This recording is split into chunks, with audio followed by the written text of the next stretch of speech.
ጤና ይስጥልኝ ክቡራትና ክቡራን የዩቲዩብ ቻናል ቤተሰቦች፣ ሰበር መረጃዎች መውጣታቸውን ቀጥለዋል። አስቸኳይ ፈጣን ሰበር መረጃዎች ዩቲዩብ ላይ ሲጫኑ ቀድሞ ለእናንተ መልእክት እንዲደርሳችሁ እና ዜናዎችን በፍጥነት እንድትከታተሉ የዩቲዩብ ቻናሌን ሰብስክራይብ በማድረግ የደወል ምልክቷን መጫን አትዘንጉም። ወደ ሰበር መረጃዎች። ጉግል 32 ሚሊዮን ላቦራቶሪ ውስጥ ያደጉ የወባ ትንኞች ሊለቅ ነው። የቴክኖሎጂ ዘርፍ ኩባንያ ጉግል በወባ ትንኝ አማካኝነት የሚመጡ በሽታዎችን ለመቀነስ 32 ሚሊዮን በላቦራቶሪ ውስጥ ያደጉ ተባዓት ጾታ ትንኞችን በፍሎሪዳና በካሊፎርኒያ ግዛቶች ውስጥ ለመልቀቅ ፈቃድ በመጠባበቅ ላይ ይገኛል። ይህ ፕሮጀክት እንደ አውሮፓውያን አቆጣጠር በ2014 የተጀመረውና በሽታ አምጪ የትንኝ ዝርያዎችን ለመቆጣጠር አዳዲስ መንገዶችን የሚያጠናውን ጉግል ዲበግ የተባለ ተነሳሽነት አካል ነው። ኩባንያው በየዓመቱ 16 ሚሊዮን ትንኞችን ለመልቀቅ ያቀደ ሲሆን በአሁኑ ወቅትም ፕሮፖዛሉ በአሜሪካ የአካባቢ ጥበቃ ኤጀንሲ እየተገመገመ ይገኛል። እነዚህ ወንድ ትንኞች ወልባዮች በተባለ የባክቴሪያ ዝርያ የተበከሉ በመሆናቸው ከተፈጥሯዊ ሴት ትንኞች ጋር በሚጣመሩበት ጊዜ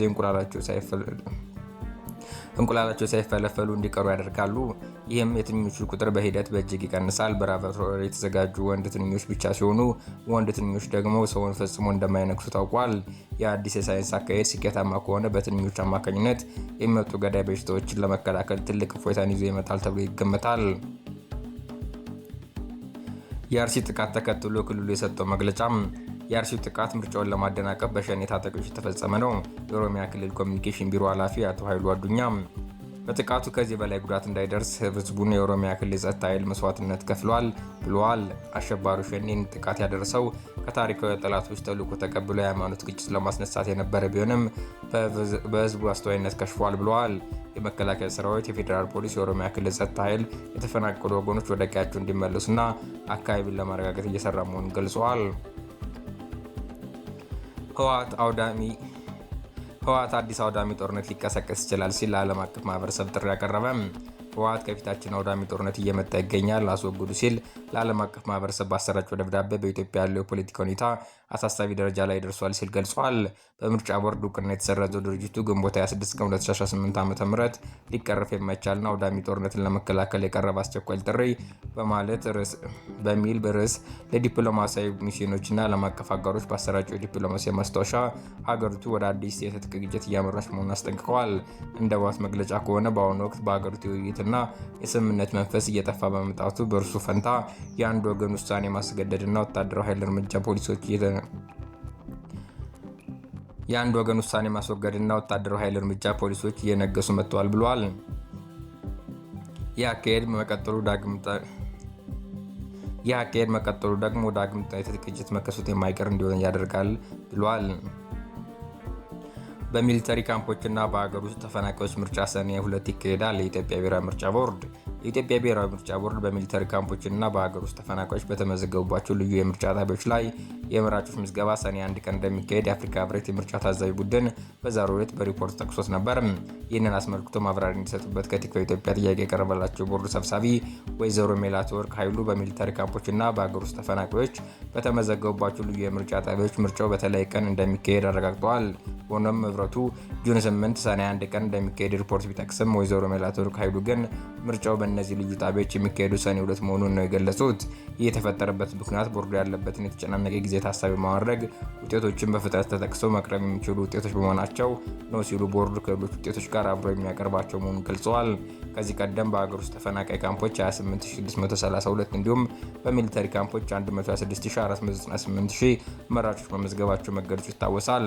በተጨማሪም ህብረቱ የተጠናቀቀ ውጤት የሚገለጽበት ቀን በተመለከተ ህብረቱ ሰኔ 4 መሆኑን በሪፖርት ጠቅሷል።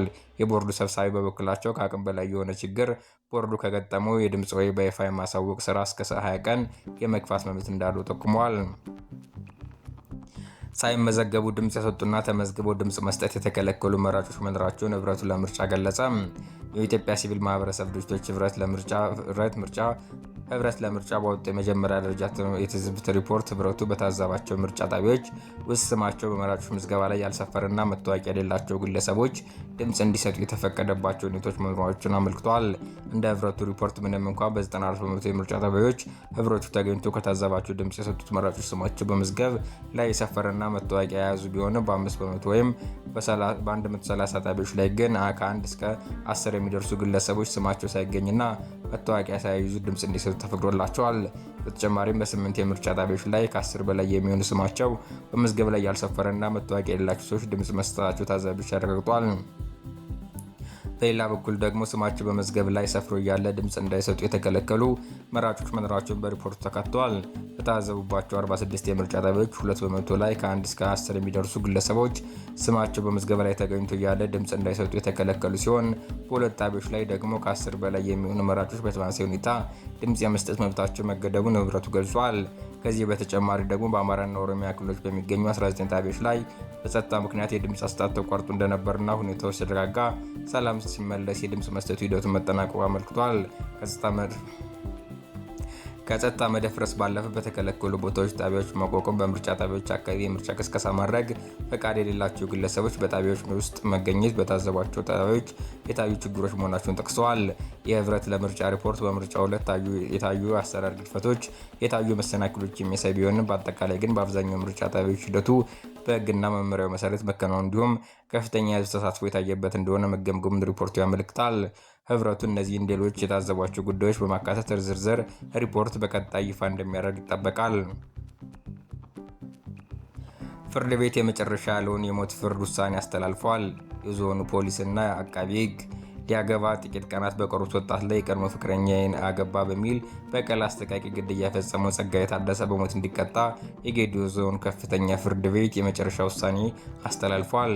የዞኑ ፖሊስና አቃቢ ህግ መመሪያውን የዞኑ ፖሊስና አቃቢ ህግ እንደገለጹት ወንጀሉ የተፈጸመው ሚያዝያ 14 ቀን 2018 ዓ.ም በገደብ ከተማ ነው። ተከሳሹ የአቢሲኒያ ባንክ ባልደረባ የነበረውን ወጣት ተመስገን ዳንኤል ለመግደል የሞከረበት ሽጉጥ በመክሸፉ በስለት ደጋግሞ በመውጋት በአሰቃቂ ሁኔታ ህይወቱ እንዲያልፍ አድርጓል።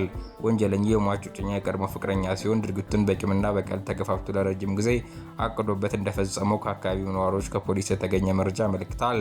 ተከሳሹ ፍርድ ቤት ቀርቦ ክሱን ክዶ በጠበቃ ቢከራከርም ፖሊስና አቃቢ ህግ ጠንካራ የሰውና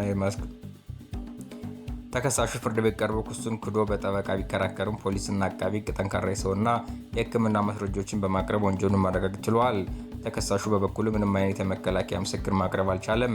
ፍርድ ቤቱ ግንቦት 17 ቀን 2018 ዓ.ም በነበረው ችሎት መነሻ ቅጣቱን ሞት በማድረግ ለዛሬ ግንቦት 26 ቀን የሁለቱንም ወገን የቅጣት አስተያየት ለመስማት ቀጠሮ ሰጥቶ ነበር። በዚህ መሰረት ዛሬ በዋለው ችሎት ከተከሳሽ የቀረቡ ሁለት መቅለያዎች እና ከአቃቢ ህግ የቀረቡ ሁለት ማክበጃዎች እርስ በርስ በመቻቻላቸው የፍርድ ቤቱ የሞት ቅጣቱን አጽድቆታል። ውሳኔውን ተከትሎ እንዲያስፈጽም ለዲላ ማረሚያ ተቋም ትዕዛዝ መተላለፉን መመሪያዎቹ ያሳያሉ። ኢትዮጵያ የአይኤምኤፍ $468 ስምምነት ላይ ደረሱ።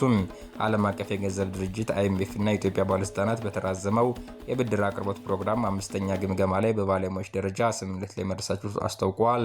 ይህ ስምምነት በሚቀጥሉት ሳምንታት በድርጅቱ ስራ አስፈጻሚ ቦርድ ሙሉ በሙሉ ሲጸድቅ ኢትዮጵያ $468 ሚሊዮን ገደማ ተጨማሪ የፋይናንስ ድጋፍ እንድታገኝ ያደርጋታል። ይህም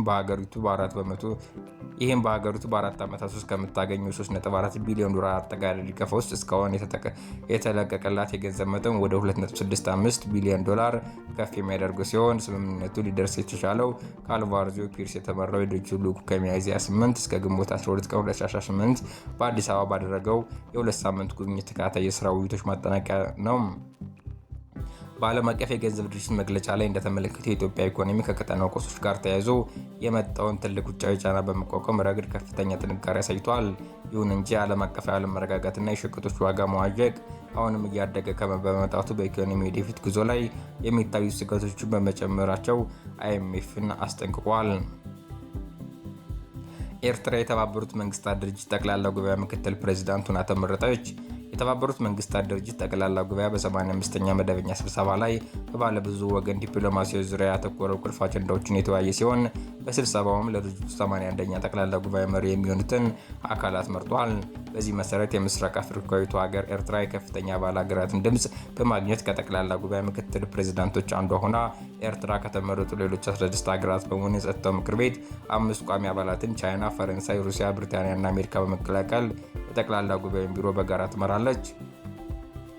በተጨማሪም ከእሷ ጋር እንደ አፍጋኒስታን፣ ፊንላንድ፣ ግብጽ፣ ሊባኖስ፣ ፓራጓይ እና ዚምባብዌ ያሉ ሀገራትን በምክትል ፕሬዝዳንት መመረጣቸው ለመረዳት ትችላለች። በተመሳሳይ ዕለት በሚስጥር በተካሄደው የማስጣት ስነ ስርዓት የወቅቱ የባንግላዴሽ የውጭ ጉዳይ ሚኒስትር ካሊድ ራህማን የ81ኛው ጠቅላላ ጉባኤ ፕሬዚዳንት ሆነው ተመርጠዋል። ሚስተር ራህማን 99 ድምፅ በማግኘት የተመረጡ ሲሆን ተፎካካሪያቸው የቆጵሮስ እንድሪያስ ኮኩሬስ በ90 ድምፅ አሸንፈዋል።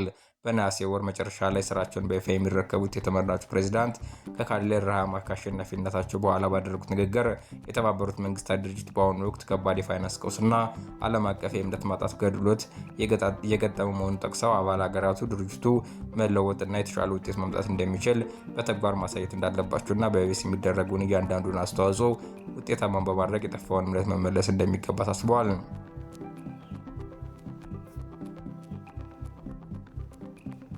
በሶማሊያ የተፈጠረው ምንድነው? የሶማሊያ መንግስት ኃይሎችና ከተቃዋሚዎች ጋር ግንኙነት ባላቸው ሚሊሻዎች መካከል በዋና ከተማዋ በሞቃዲሾ ትላንት ሌሊትና ዛሬ ጠዋት ግጭት ተቀስቅሷል። ይህ ግጭት በወቅቱ ፕሬዚዳንት ሐሰን ሼክ መሐመድ የታቀደውን የስልጣን ጊዜ ማራዘሚያ በመቃወም ሊካሄድ የተቀጣቀዱ ሰልፍ አንድ ቀን ቀደም ብሎ የተጀመረ ነው። የቀድሞ ጠቅላይ ሚኒስትር ሐሰን አሊ ሐይሪ በኤክስ ላይ ባወጡት መግለጫ መንግስት ኃይሎች በሱና በሌሎች ተቃዋሚ መሪዎች ላይ ወታደራዊ ጥቃት መፈጸማቸውን በመግለጽ መንግስት ላይ ክስ አቅርበዋል። መንግስት በበኩሉ ተቃዋሚዎች ጋር የተቆራኙ የታጠቁ ቡድኖች ከወልዋደግ ወረዳ ፖሊስ ጣቢያ ላይ ጥቃት መፈጸማቸውን አስታውቆ መንግስት ይህን ክስተት አውግዞ ምርመራ እንደሚካሄድ ገልጿል። ነዋሪዎች መንገዶች እንደተዘጉ፣ አየር ማረፊያ መዳረሻ እንደተቋረጠና በአንዳንድ አካባቢዎች የኤሌክትሪክ አገልግሎት እንደተቋረጠ ተናግረዋል። በግጭቱ የተጎዱ ሰዎች ቁጥር እና የአካባቢ ሁኔታ ማረጋገጥ አስቸጋሪ በመሆኑ ተዘግቧል። አሜሪካና ሌሎች ዓለም አቀፍ ሀገሮች ሁሉንም ወገኖች እንዲያታገሱና በሰላማዊ መንገድ እንዲፈቱ ጥሪ እያቀረቡ ይገኛል።